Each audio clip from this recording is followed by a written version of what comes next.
What's going on, everyone? Today I'm going to be going through my early UFC 298 predictions for the main card. This card's a little less than a month away, so I figured I'd give my early predictions for the card as it stands. Starting with the first fight on the main card, Anthony Fluffy Hernandez versus Roman Kopylov, who's stepping in for Ikram Aliskerov. I love this fight too, just as I loved the original fight. My initial reaction was, I believe Roman Kopylov is going to find that KO. He's in a really good rhythm lately. He is destroying everyone he's fighting.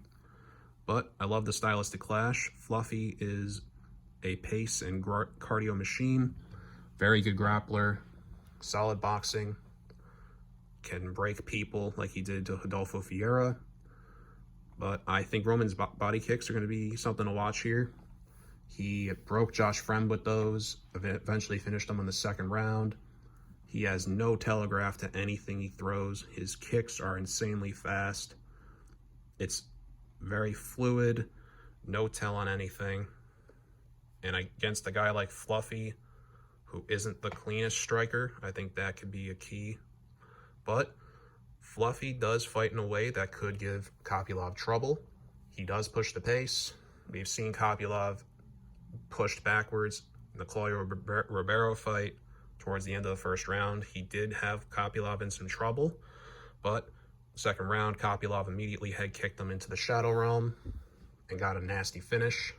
One of my favorite knockouts of last year. But to me, what this fight comes down to is who imposes their will first. If Kopylov just sits back and lets Fluffy push the pace, I could see that being a problem. But I think Kopylov's just got that nuclear option. I think he's going to catch Hernandez looking for a body kick and go upstairs with a head kick, is my first reaction. So next fight is Merab Dvalishvili versus Henry Cejudo. I'm going with Merab here. I think his pace, especially in a three-rounder, is going to be a little too much. He also has a very judge-friendly style, especially if this goes to a decision. Merab always pushing forward. He's very overwhelming. He shot 44 takedowns against Petr Yan.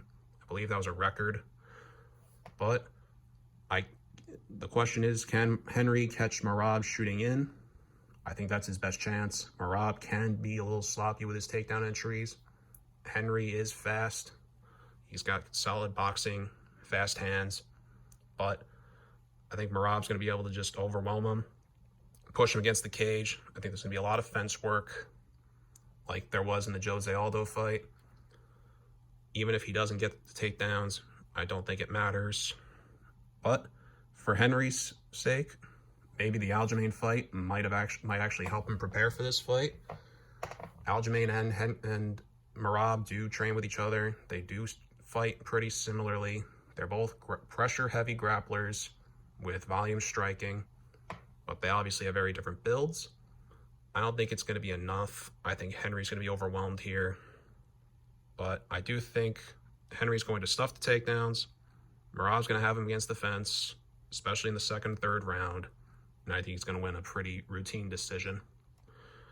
Next up, Geoff Neal versus Garry. This is the one I'm on the fence about. I think Geoff Neal can KO Garry, but I'm a little iffy on this one. I'm curious how Ian's going to deal with Geoff's power. Geoff is by far the best boxer and fighter in general he's fought. He has not fought anyone with that speed, that boxing. Geoff's fought the who's who in this division. But my concern for Geoff, Ian is very fast and he's very crafty. His leg kicks, his body kicks, he can go with all three levels. I'm curious how Geoff deals with that. But I think Geoff definitely has turned a corner. His health issues are behind him. He put on a masterpiece of a performance against Vicente Luque. I think that's closer to the version of the Geoff Neal that we're going to be having for the future. And I don't think that's a good thing for Garry. It's not like Geoff's just a boxer. He can sneak some head kicks in there, which I think can catch Ian off guard.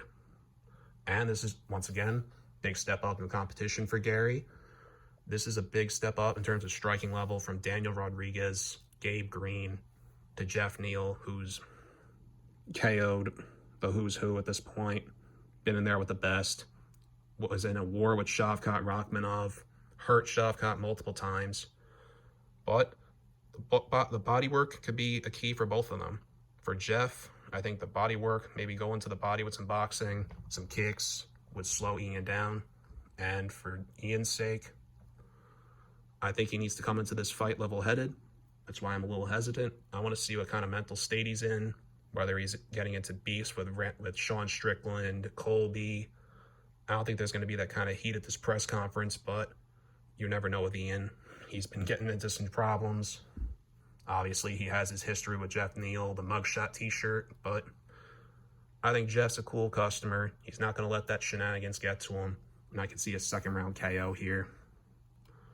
Co-main event, Robert Whittaker versus Paolo Costa. I am leaning Robert Whittaker.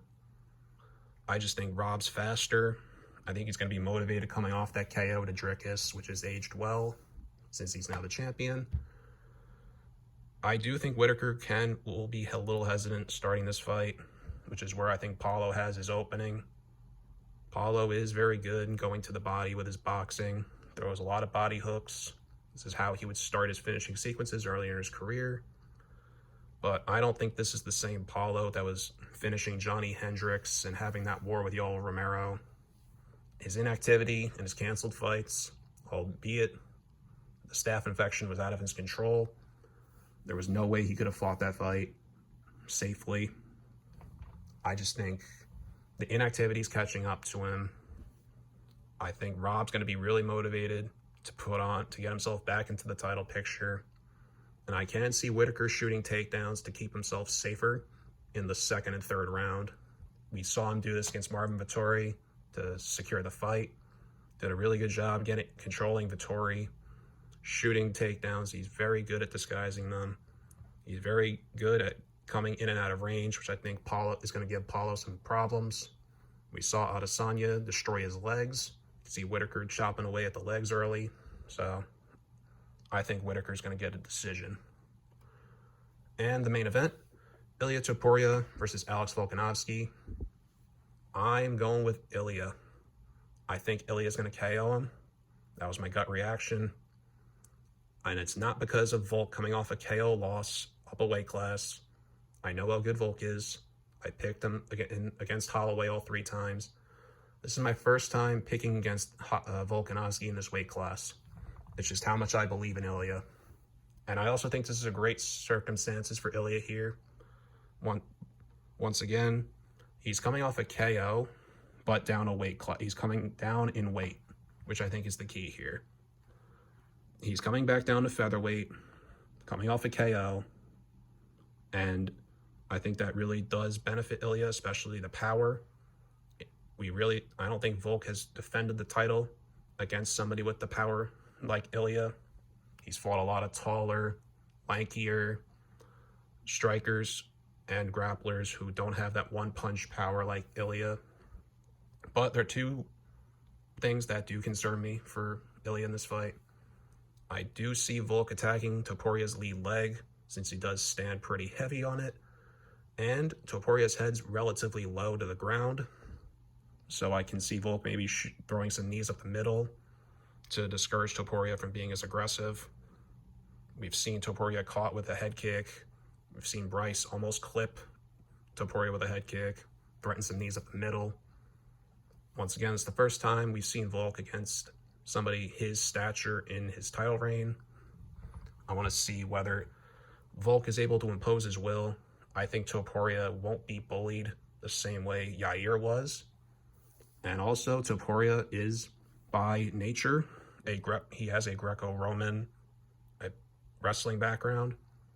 So I don't think Volk's just going to be able to steamroll Topuria and get him down and beat him up. But will Volk be too fast? I have my doubts. I think Topuria is going to be able to close the distance. Maybe catch Volk with an uppercut that rocks him and finishes him off on the ground. But I just believe in Ilia. I think this is, if there's anybody that can beat him in this weight class at this time, I think it's Ilia. So I'm thinking 3rd round, uppercut, KO. So those are my predictions for the card as it stands. I might change my mind on some of these, but thank you so much for watching. If you like this video, don't forget to like and subscribe. Let me know what you think. And once again, thank you so much for watching.